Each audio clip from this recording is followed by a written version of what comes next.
Hello.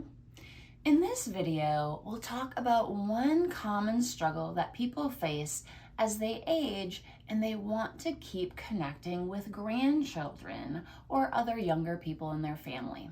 We'll talk about what you can do about it, steps you can take to facilitate loving relationships.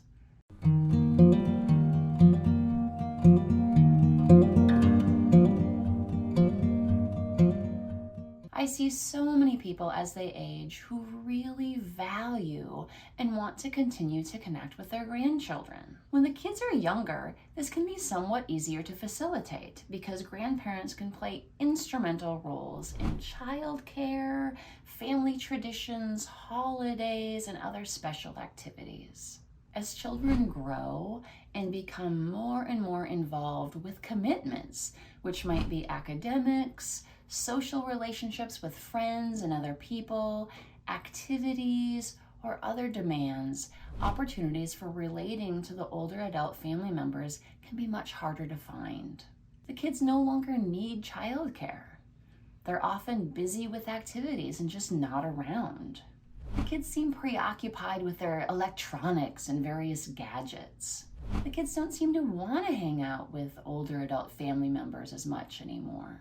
This can lead to feelings of sadness, frustration, and disappointment for people over the lifespan as they continue to value and want to enhance these connections with younger family members and yet don't know how. I'll lay the groundwork for facilitating these relationships. At the end, I'll share my number one tip on a way that you can promote communication with the younger generation that they can relate to and appreciate.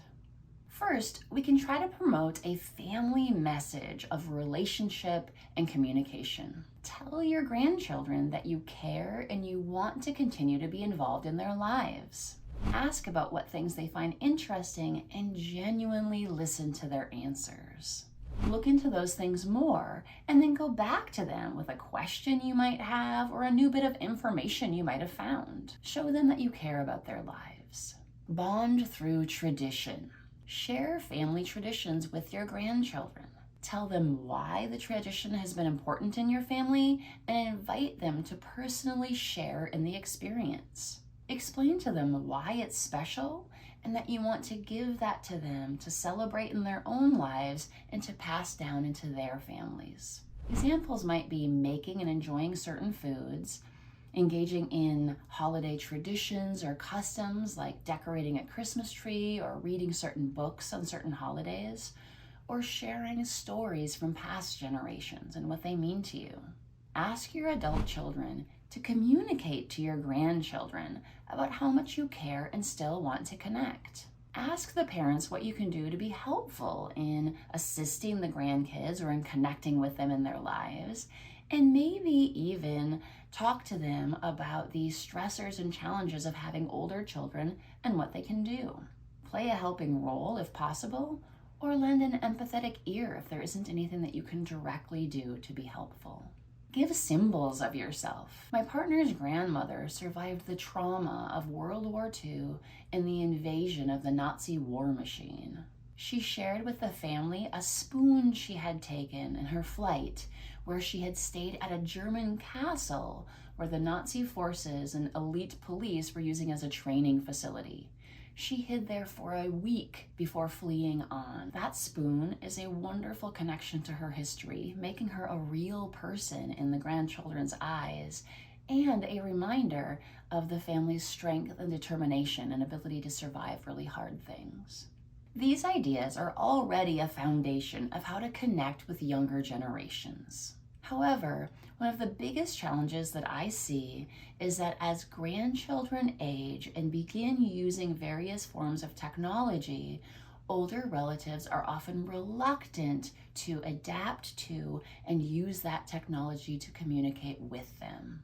Embracing the technology used by grandchildren can be a powerful and very effective way to increase communication. I'm not saying you have to be a guru in all the new technology and get every new gadget, but a willingness to learn and use something new can be a great step toward fostering better communication. One of the simplest ways to enhance communication on a regular basis with grandchildren is to commit to and practice using texting to be able to communicate with them. Most people have access to some kind of cell phone that allows texting capabilities. A text is a quick and easy way to help grandchildren think of a loved one. When you start texting, I would advise you to keep it simple and don't overdo it.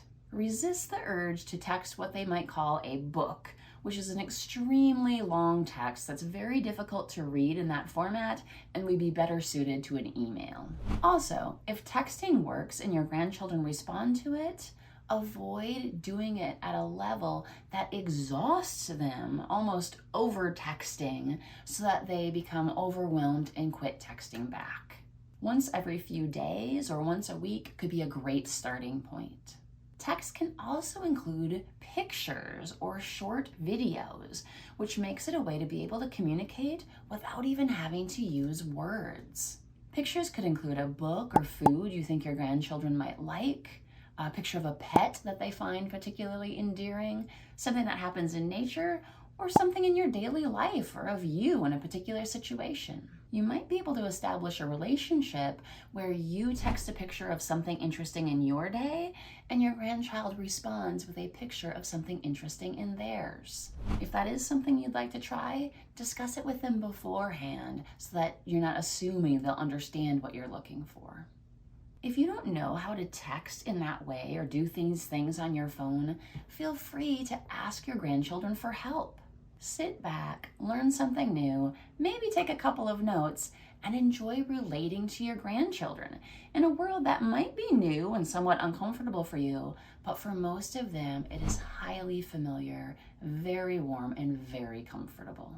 Thank you for joining me today on these ideas of how to connect with grandchildren or younger members of your family. If you want a video that highlights the research and ways that specific types of connection are especially good for the brain, you can watch this one in the next step of your brain journey.